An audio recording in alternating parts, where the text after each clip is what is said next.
Bienvenidos a Jara TV Osorno, el podcast en el cual conversamos con diferentes invitados e invitadas sobre la propuesta de gobierno de la candidata Janet Jara. Mi nombre es Marga, soy del comando de Janet Jara en Osorno y estamos aquí hoy en el estudio Impulso Sur. Ahora estamos en los podcasts ya de segunda vuelta de campaña. Y quería recordarles que para ver los episodios anteriores, los que hicimos en la primera vuelta, pueden revisar nuestro canal y también la descripción del video. Hoy día estamos aquí con Sarita Cram. Hola, profesorita. Hola, buenos días o buenas tardes, no sé. Buenos días, puede ser buenas tardes ya. Depende, los fines de semana a rato se sienten que todo se mezcla un poquito. Sarita Cram es profe de lengua y literatura y lo ha sido por más de 30 años. Ella es también la presidenta de la Corporación de Derechos Humanos Pilmaiquén, es parte del colectivo Arpilleras del Chauracahuín y es una incansable luchadora por los derechos humanos en la región. Así me considero. Muchas gracias y encantada de estar acá. Bienvenida, Sarita. Encantada de tenerte. El tema de hoy son los derechos humanos. Este tema se marca tanto, este episodio se marca tanto en el periodo de campaña por el que estamos pasando, como en los 16 días de activismo contra la violencia sexual y de género que empiezan el 25 de noviembre, que es el Día Internacional por la Eliminación de la Violencia de Género, y terminan el 10 de diciembre, que es el Día Internacional por los Derechos Humanos. Entonces, tanto derecho, hoy día se habla mucho la palabra de derechos y frases como tener derecho en muchos contextos, así que yo creo que la primera pregunta por la que deberíamos empezar es si nos podrías dar una breve explicación de qué estamos hablando cuando hablamos de derechos humanos. Bueno, cuando hablamos de derechos humanos hablamos de prerrogativas que son inmanentes al ser humano por el solo hecho de serlo, digamos, que son inalienables, que son universales y que tienen que ver con la defensa de los principios básicos de todos los seres humanos para vivir con dignidad y libertad. Muchas gracias. Eso es breve, conciso y al punto. Entonces, ya teniendo en cuenta qué son los derechos humanos, las características de esto, la inalienabilidad, sí, eso, muchas gracias. Y el hecho de que, si quieren saber más, hay una declaración y hay muchísimo marco legal internacional y después, sí, internacional. La pregunta que viene es, ¿por qué cree usted que es importante que el Estado de Chile, y entre todos los elementos que forman el Estado, el gobierno, respete y promueva los derechos humanos? Mira, yo creo que en esto es importante también hacer una historia muy breve, igual como lo que dije anteriormente, ¿no? Que esto data del año 1948, donde se declara los derechos humanos como universales, producto de los horrores de la Primera y la Segunda Guerra Mundial. Dicho esto, es importante, digamos, para todos los gobiernos, para todos los estados, que los derechos humanos sean número uno, ¿no? Que sean primordiales para todos. Sin embargo, también sabemos que existen muchas convenciones, ¿no? Está la Convención de los Derechos del Niño, está la Convención contra la Tortura, está la Convención de los Pueblos Originarios, está la Convención de los Derechos de la Mujer, como tú mencionabas, el tema del 25 de noviembre, ¿no?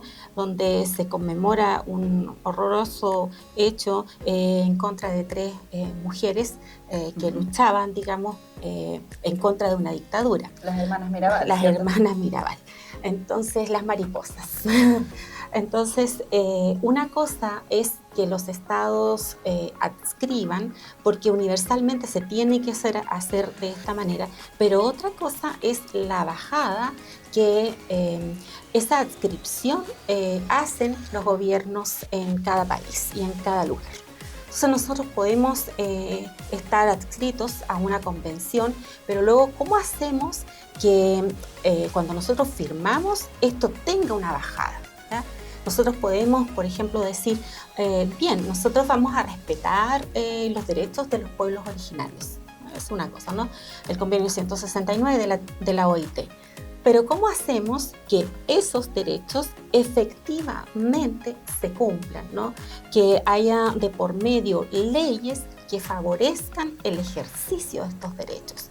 Por eso es importante para todos los gobiernos, todos, y para nosotros y nosotras y nosotres, como personas civiles, ¿no? Que cada gobierno nos pueda garantizar que esos derechos van a tener una bajada, van a tener una implementación que hay real, medidas concretas para hacer que toda esa teoría, todos esos acuerdos que surgen de mucho trabajo internacional, de mucho trabajo local, que tengan una manera en que se protejan y se hagan valer y se promuevan también. Así es.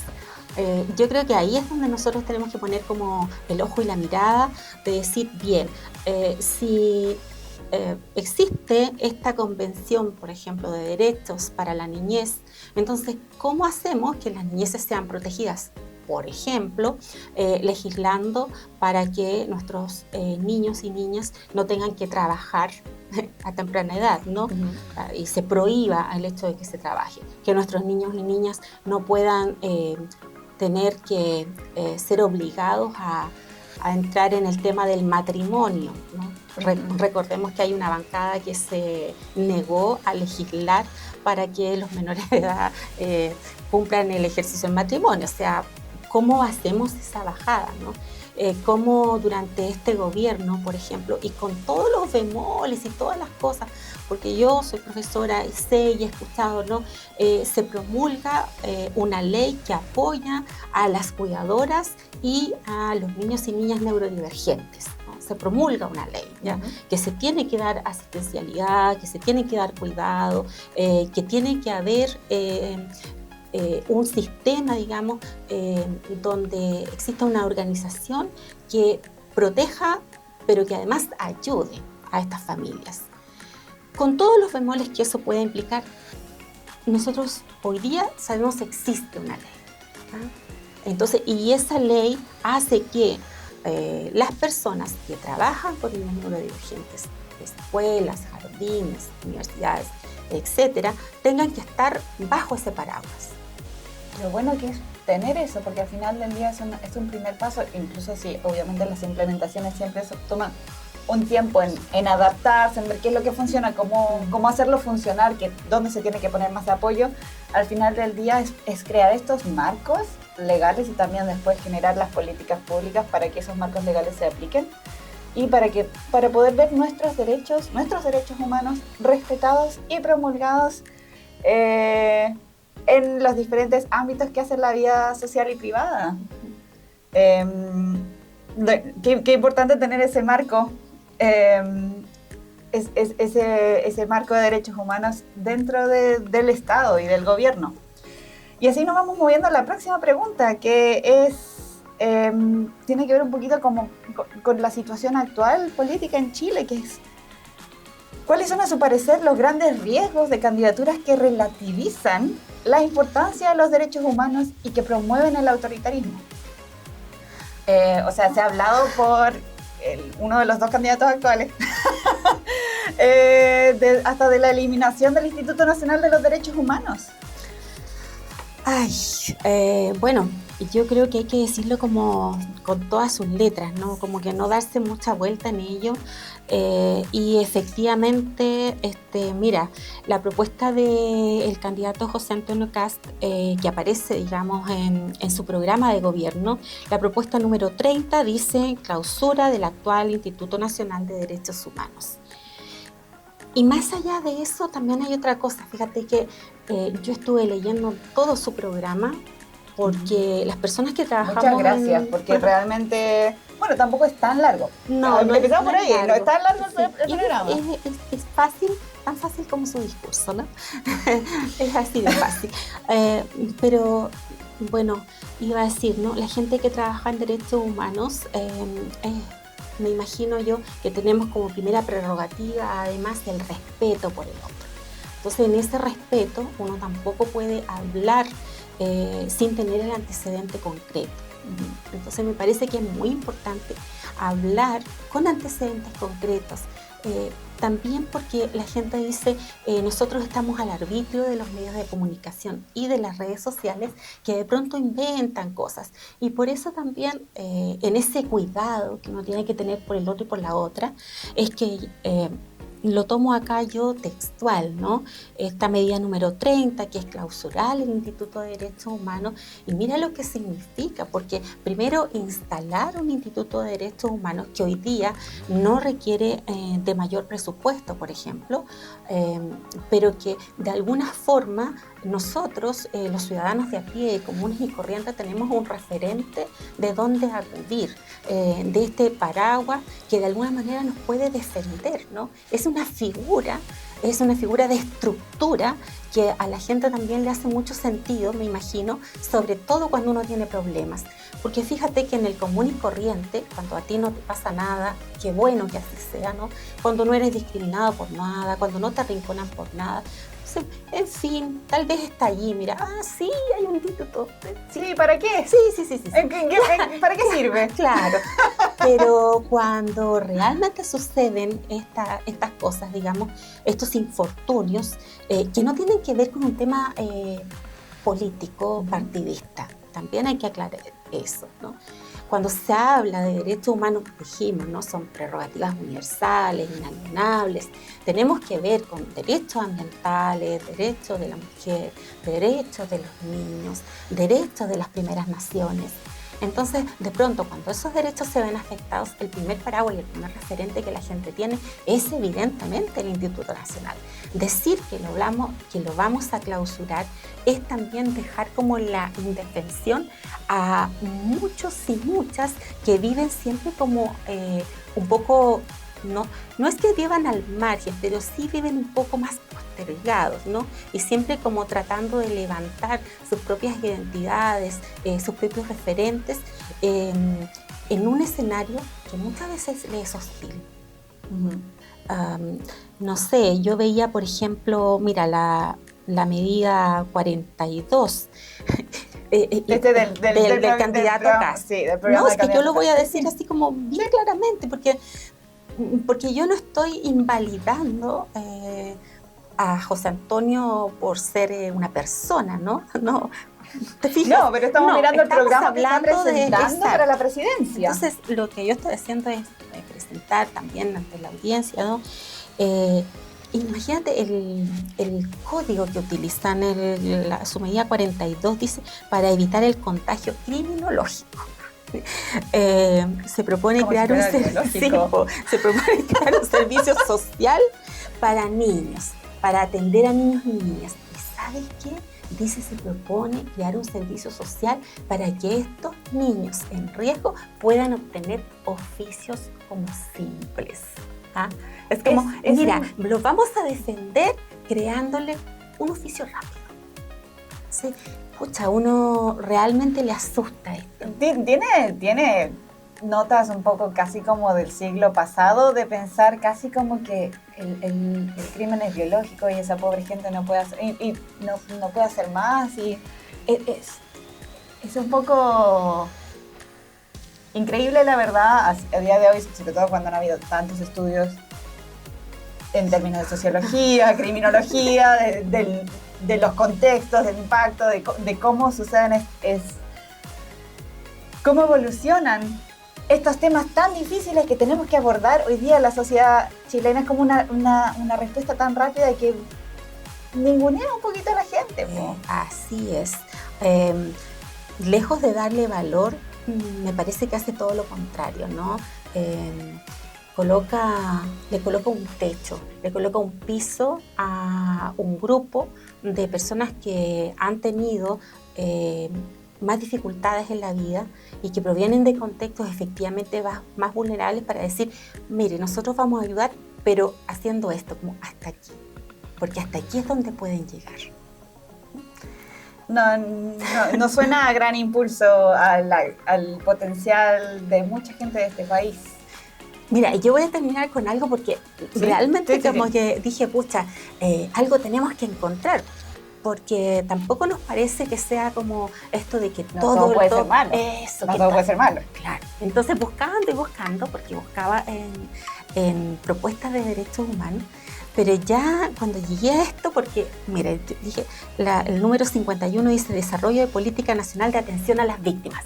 Y cuando yo leí este titular, dije, bien, lo encontramos, aquí hay algo. Y, pucha, fue un mal chiste en realidad. Fíjate que esto que empieza con este título que dice Atención a las Víctimas, lo único que señala es que se van a revisar todos los organismos que hoy día trabajan con víctimas. Se va a revisar Ministerio de la Mujer, se va a revisar INDH, se va a revisar todo, se va a revisar CONADI, todo lo vamos a revisar. Y al final no dice nada, solamente dice que se va a revisar y supervisar. Porque yo esperaba... ¿No dice que se va a hacer? No, bueno. De hecho, para mí es un mal chiste, es un muy mal chiste, ¿no? Porque yo dije, mira, aquí lo voy a encontrar. Y no hay nada. Bueno, pero muchas gracias por buscarlo. Sí, pues. Y por compartirlo con quienes tampoco hemos leído en tanta profundidad, o sea, le hemos mirado un poquito por encima el programa del candidato Kast, porque hay que mirar los programas, hay que ver cuáles son las propuestas. Sí, pues. Ya, ahora volviendo un poco a las propuestas que están en este programa y que son también en algunas cosas de continuidad y otras son propuestas nuevas, quería preguntarle cuáles son sus esperanzas como alguien que trabaja dedicadamente en materia de derechos humanos para el futuro de Chile en esta área con el proyecto de la candidata Jara. Si hay alguna propuesta para impulsar, alguna propuesta que usted quiera remarcar. Sí, pues, sí, porque bien, porque de ahí surge la esperanza y de ahí surge el que estemos hoy día acá y estemos tratando de conversar con la gente que nos escucha, porque surge la esperanza de qué nos viene. Y bueno, la candidata que nosotros apoyamos tiene varias propuestas, pero yo voy a mencionar algunas que me parecen sumamente relevantes y voy a partir por una que, aunque yo sé, por lo que he leído y por lo que la gente conversa, que a lo mejor para ellos podría ser una propuesta que solo incluye a algunas personas, para una activista, que es lo que yo me considero, y que he luchado toda la vida en contra de los autoritarismos, y mi lucha comenzó contra la dictadura. Entonces me parece súper importante hablar de el plan de búsqueda, la medida 361, que contempla, digamos, seguir trabajando en el plan de búsqueda que comienza durante este gobierno y que es súper importante para las familiares de detenidos desaparecidos, porque es darle valor en el respeto, pero no solamente decir, miren, nosotros sabemos que esto sucede, empatizamos, los apoyamos, sino que este apoyo concreto en tecnología, en presupuesto, etc. ¿Ya? Solo por eso quiero comenzar por ahí, porque evidentemente es algo muy ético, ¿no? Para mí es algo ético. Es importante por supuesto. Y nos demoramos tanto como país en llegar a que se dijera algo tan importante como si el Estado los hizo desaparecer y el Estado los tiene que encontrar. Así es. La propuesta 363, que habla de la protección a los defensores de derechos humanos y defensores medioambientales. Entonces esto también, yo creo que aquí sí ya abrimos, digamos, y todos ojalá deberíamos como decir, mira, por aquí está la cosa, porque cuando hay un gobierno que se propone defender a quienes defienden a las minorías y a quienes defienden el derecho a tener un medio ambiente sano, ojo, tener un medio ambiente sano, tener un medio ambiente sustentable, no es solo para algunas personas. Es para todas y todos. Para todas y todos. Pero, sin embargo, nosotros necesitamos necesitamos de alguien que diga, sí, vamos a defender. Se propone crear un registro de defensores, por ejemplo, voluntario, ojo con eso. Y aquí obviamente se nos viene a la memoria, o sea, hoy día más que nunca, ¿no? El nombre de la ñaña Julia Chuñil Catricura, desaparecida, y que es efectivamente una defensora del medio ambiente. Sí. Y tan terrible que se haya cuestionado eso. Sí, pues, porque se cuestiona obviamente desde una lógica occidentalista y también desde una lógica, disculpándonos, desde la más absoluta ignorancia, ¿no? Y como si nosotros tuviéramos que tener una especie de checklist que dijera, a ver, pero uno, usted hace esto, usted hace esto, usted hace... es defensora, usted no hace esto, no hace esto, no es defensora. O sea, mira que lo absurdo del tema. Y quisiera pasar, digamos, a la medida 365, que aquí sí, que, digamos, solo por esta medida deberíamos estar todos pensando en que esta es la esperanza para chilenos y chilenas, que dice, reimpulsaremos la discusión de la ley antidiscriminación. Porque aquí sí que estamos ante un evento que ¿quién no lo ha tenido, no? O sea, exacto. ¿Quién no ha sabido del caso de que discriminaron a mi niño, niña en el colegio, que en el trabajo me he sentido discriminado solo por adoptar, digamos, algunas creencias, por ejemplo? ¿Quién no va a sentir que es una esperanza sentirse apoyado si yo quiero vivir mi vida con una identidad que está dentro de mí? ¿Quién no va a sentir que es una esperanza un gobierno que dice, ¿sabes qué? Vamos a impulsar con más fuerza una ley antidiscriminación? Porque yo me imagino que de todas las personas que nos están escuchando, y esto lo digo por experiencia, ¿no? Yo trabajo con seres humanos y he trabajado con seres humanos en mi oficio, digamos, que tiene que ver con mi profesión durante tantos años. Yo digo, no sé si habrá alguien que no diga, yo sí he conocido un caso de discriminación. Cuando esto ya llega a un extremo y que esa discriminación nos aliena como personas, entonces necesitamos este amparo legal y jurídico. Y son medidas que son tan importantes para llevar a una mejor convivencia democrática para todos y todas en el país. Todas estas medidas, por si les interesa revisar el programa, están en el eje 4 del programa, que es el eje que trata la convivencia democrática, pero obviamente el enfoque de derechos es transversal en todo el programa, porque al final del día, cuando hablamos de derechos humanos, nos referimos a tantas cosas: educación, equidad, el derecho a no ser discriminado, vivienda, salud, y todo eso va surgiendo a través del programa. Pero muchas gracias por explicar estas 3 medidas que para ti, para usted, le dan esperanza. No sé si comento 3 o 4, hay varias. Sí, yo tengo más anotadas acá, pero en este momento solo comenté 3, porque entiendo además que estos son espacios acotados y que ojalá la gente nos alcance a escuchar. Ojalá.